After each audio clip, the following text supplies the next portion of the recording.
मेरे साथ दो खास मेहमान यहाँ स्टूडियो में मौजूद हैं। अमित जानी हैं जो डायरेक्टर हैं उदयपुर फाइल्स के, और साथ ही मुस्लिम स्कॉलर अंसार रजा साहब।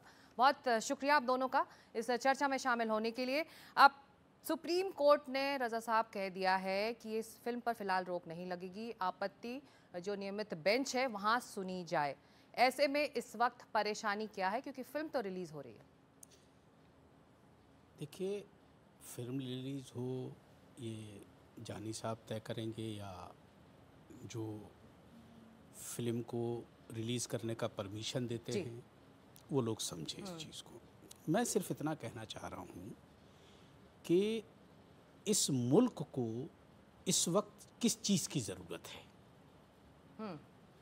क्या इस फिल्म को रिलीज़ बनाने की ऐसी क्या मजबूरी आन पड़ी थी कि एक बच्चे के साथ बेदर्दी से कत्ल हुआ जिसका।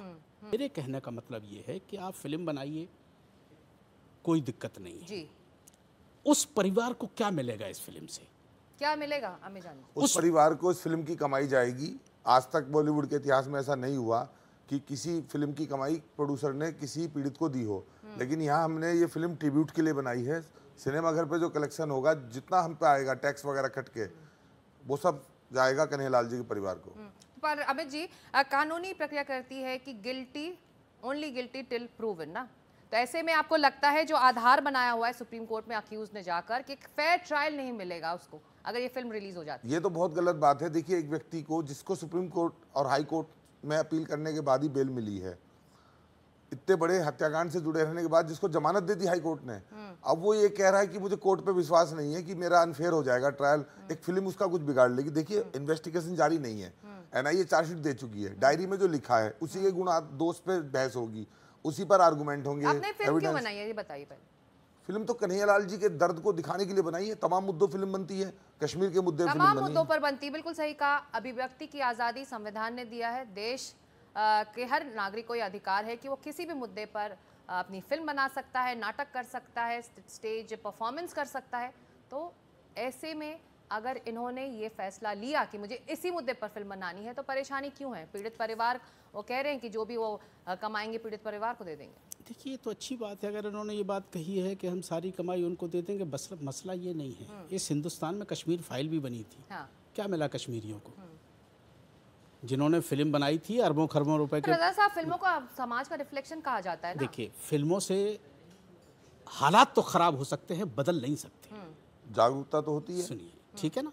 देखिए, कन्हैयालाल जी के साथ जो कुछ हुआ, मैं पहले भी कह चुका हूँ, जिस दिन हुआ था उस दिन से मैं रेगुलर कहता चला रहा हूँ कि बिल्कुल गलत हुआ है। ये नहीं होना चाहिए था उनके साथ, बिल्कुल नहीं होना। ना ये इस्लाम का नजरिया है, और जो इस्लाम के नाम पे इस तरह की परेशानी क्या है, किसी को समझ में नहीं आ रहा क्या परेशानी, क्या ऑब्जेक्शन क्या है फिर? ऑब्जेक्शन ये है कि इससे अगर मुल्क का माहौल खराब होता है, अंदेशा। ये तो एक सत्य घटना पर आधारित है।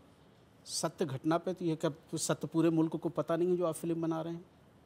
ये तो 50 कितने दिन टीवियों पे चली ये बात, कितने दिन टीवियों पे चली जब ये हादसा हुआ था। तो तब तो माहौल बिगड़ा नहीं। सही बात आप कह रहे हैं, ठीक है ना। न्यूज चैनल्स पे चला, अब जो है अखबारों में छपा गया, तो माहौल नहीं बिगड़ा, तो फिल्म बनाने से कैसे बिगड़ जाएगा? अब जो उसके बाद रिएक्शन आएंगे, चूंकि हमने सिर्फ ये दिखाया उस वक्त जो टीवी चैनलों पे हो रहा था कि एक दो लड़के आए और बेरहमाना कत्ल करके चले गए, आप उसको फिल्मा करके दिखाएंगे, खून नहीं खोलेगा आदमी का। पर आपको संस्थाओं पर भरोसा नहीं है? 150 कट सेंसर बोर्ड ने 150 कट, अगर जो भी आपत्ति थी सेंसर बोर्ड की, 150 कट के बाद ये रिलीज हो रही है, तो आपत्तिजनक जो चीजें थी वो हटाई गई हैं। तो इस संस्था पर भरोसा नहीं। देश ने कई संस्था बनाई हुई है, चाहे वो अदालत हो या चाहे वो सेंसर बोर्ड हो, तो इन सब प्रक्रिया से गुजर के फिल्म रिलीज हो रही है। हमारा कानून पर पूरा एतबार है, और मैं समझता हूं कि हिंदुस्तान का कानून जो भी मापदंड तय करेगा उन सबको फॉलो करना चाहिए। लेकिन मुझे लग रहा है कि किसी की भावनाओं को भड़का करके मुल्क का माहौल खराब करने के लिए और अपना नाम करने के लिए कि साहब मैंने ये काम किया है, तो ये ठीक है। संस्थाओं पे कोई भरोसा नहीं है। संवैधानिक संस्था है भारत की सेंसर बोर्ड। सेंसर बोर्ड ने पूरी फिल्म देखी है। सेंसर बोर्ड में जो अधिकारी बैठे, मुझे लगता है मदरसों में पढ़े हुए बच्चों से ज्यादा समझदार होते हैं वो। उन्होंने वो एक्सपर्ट है इसी काम के लिए बैठे हैं। उन्होंने देख ली एक पशु को भी अगर आप जानवर कुत्ते को भी दिखाएंगे तो उसमें भी आपको एनिमल का सर्टिफिकेट देना पड़ेगा कि हमने कोई वो नहीं किया है, हार्म नहीं किया है। तो इन्हें कैसे लगता है कि सांप्रदायिक शक्तियों के दबाव में सेंसर बोर्ड काम कर रहा है, जो उन्होंने लिखा है पिटीशन में। अगर ये एक आधार बनता है नफरत फैलाने का, तो आपका जो सब्जेक्ट है उसमें आपने कैसे सेंसिटिविटी बरकरार रखी है? मेरा सवाल ये है कि इससे और माहौल ना हमारी फिल्म जो है आतंकवाद के खिलाफ है। हाँ। अब आतंकवाद की जड़ अगर कोई अल्लाह अकबर कह के गला काट रहा है कन्हैयालाल का, तो हम क्यों ना दिखाएं उसे? वो तो खुद ही कह रहे हैं अपनी वीडियो में। पर आपने इतनी सेंसिटिविटी बरती है क्योंकि सिनेमा का पर्दे पर वो सब देखना और अखबार में पढ़ना बहुत फर्क होता है। हमारा जो प्रयास रहा है, हमने जो फिल्म में अच्छा भी दिखाया है इस्लाम को, नबी के बारे में जो है हमने बहुत सारी अच्छी बातें की। बुढ़िया जब कूड़ा फेंकती थी उसको माफ करते, बहुत सारी बातें उन्हें वो नहीं दिखी हैं, इन्हें वो कुछ नहीं। हम जानना चाहते हैं कितनी सेंसिटिविटी आपने बरती कि कहीं कोई देखे तो इस तरह से भड़क ना जाए, जो ये बार बार कह रहे हैं। एंटी मुस्लिम कुछ है ही नहीं पूरी फिल्म में। वो पूरी फिल्म कन्हैयालाल जी का दर्द है, उनकी चीख है, उनकी पीड़ा है, उनके परिवार के आंसू हैं। पीड़ित का दर्द और पीड़ित के परिवार की कहानी है। मुसलमानों का जिक्र ही नहीं है उस फिल्म में। जवाब आपका? अपराधियों का जिक्र है बस। कह रहे हैं कि आप इस फिल्म को बनाते वक्त आपने सेंसिटिविटी बरती, आप संवेदनशील रहे कि कहीं हालात माहौल ना बिगड़े इसको और देख के। मैम नहीं बरतते तो फिर फिल्म सेंसर से पास ही नहीं होती। तो 150 कट भी लगे ना, इसका मतलब कुछ आपत्तिजनक था ना। जो हमें नहीं समझ में आया कि सही है कि गलत है, तो लगे ना, इसका मतलब ऐसे कंटेंट था उसमें। ब्रॉडकास्टिंग मिनिस्ट्री मैम इसलिए तो है कि आपका चैनल हमारी फिल्म हो। अमित जी, इसका मतलब ये है ना कि उसमें कुछ ऑब्जेक्शनेबल कंटेंट था, तभी तो 150 कट लगे हैं। हाँ, था उस पहले तो था, सरकार कह रही हमने मान लिया, हमें थोड़ी सरकार फांसी दे और हम क्या हम शर्मिंदा हैं। चलिए, तो 150 कट लगे तो आपत्तिजनक जो चीजें थी वो हटाई गई। अब ये फिल्म रिलीज होनी चाहिए। दो बातें मैं बता दूं कि कन्हैयालाल जी के कातिलों के साथ हम नहीं हैं, हम उनके खिलाफ हैं, हम कन्हैया जी के साथ हैं। उनके साथ गलत हुआ है, जिन लोगों ने किया उनको फांसी की सजा होनी चाहिए। इससे ज्यादा और मैं क्या बोल सकता हूं? लेकिन उनके कन्हैयालाल जी पर ये फिल्म रिलीज नहीं होनी चाहिए। देखिए, फिल्म से मेरा कोई लेना देना नहीं है। वो रिलीज करे, ये उसकी कमाई किसको देंगे? ये कारोबार है इन लोगों का, जो इस तरह के हादसात होते हैं तो निकल करके हमदर्दी के लिए आकर के फिल्में बना करके सब अपना उल्लू सीधा करते हैं। मैम, वो सबसे बड़ा प्रूफ जो है वो कश्मीर फाइल पे देख लिया लोगों ने। कश्मीर फाइल से बड़ी फिल्म इनकी नहीं है।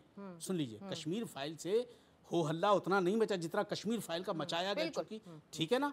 उसमें हुआ क्या, उन कश्मीरी भाइयों को, हमारे पंडितों को, जिनके साथ बेदर्दी से जुल्म हुआ, जिनके लिए ऐलानात किए गए थे, उनको क्या मिला? आप मुझे बताओ ना, उनको क्या मिला? या ये बता दें कि उनको क्या मिला? सच्ची घटनाओं पर फिल्म नहीं बननी चाहिए, क्योंकि बिल्कुल सच्ची घटनाओं पे बनना चाहिए, लेकिन जज्बात में बढ़ना चाहिए। दाऊद इब्राहिम पे फिल्म बननी चाहिए, डायलॉग बिल्कुल बननी चाहिए। जवाब सुन लेते हैं। बिल्कुल, दाऊद इब्राहिम पे फिल्म बनाइए ना। फिल्म रिलीज होनी चाहिए कि नहीं होनी चाहिए? आप तो कह रहे हैं कि इस तरह के सब्जेक्ट्स पे फिल्म नहीं बननी चाहिए। बिल्कुल नहीं बननी चाहिए। मुल्क का माहौल अब खराब नहीं होना चाहिए, बहुत खराब हो चुका है। तो रिलीज होगी तो ये तो फिर आईना सबके सामने आएगा ना। चलिए, दंगा तो करेंगे ना सब लोग। ये आप मान रहे? अरे अभी देख लीजिए, नहीं, ये धमकी दे रहे हैं ना सिनेमा घरों को, हम तोड़ देंगे। इनके लिए कानून कुछ नहीं है। मैंने कुछ बोला क्या? मैं कह रहा हूँ, फिल्म मेकर है, थोड़े संवेदनशील भी हमको होना पड़ेगा। हाँ, मैं बिल्कुल कह रहा हूँ, इन लोगों ने, मैं मौखिक बात नहीं कह रहा हूँ, इन्होंने जो है सिनेमा घरों को फोन कर करके धमकियां देनी शुरू कर दी। आप दिखाइए एक प्रूफ है। प्रूफ है? अरे चलिए, कल फिल्म रिलीज होगी, आप दिखाइए ना, चिट्ठी दिखाइए। हाँ, चिट्ठी है, टीवी स्टूडियो में बैठ के कैसे दिखा दूं ऐसे करके? कल फिल्म रिलीज हो रही है, आप दिखाइए ना। कल फिल्म रिलीज हो रही है, अभी दिखाइए। कल फिल्म रिलीज हो रही है। चलिए, कल फिल्म रिलीज हो रही है, शुक्रवार को ये फिल्म रिलीज हो रही है। आप लोगों की जो आपत्ति है वो देखना होगा कि वाकई क्या हमारे जो दर्शक हैं वो इतने अपने विवेक का इस्तेमाल नहीं करते हैं, फिल्म को एक फिल्म के नज़रिए से देखेंगे या वाकई देश का माहौल बिगड़ेगा। बहुत शुक्रिया हमसे बात करने के लिए आप दोनों का। तो ये फिल्म अब रिलीज हो रही है और अब अदालत को ये फैसला करना होगा कि अभिव्यक्ति की आज़ादी क्या सच्ची घटनाओं पर जो बन रही फिल्म है उससे माहौल बिगड़ता है।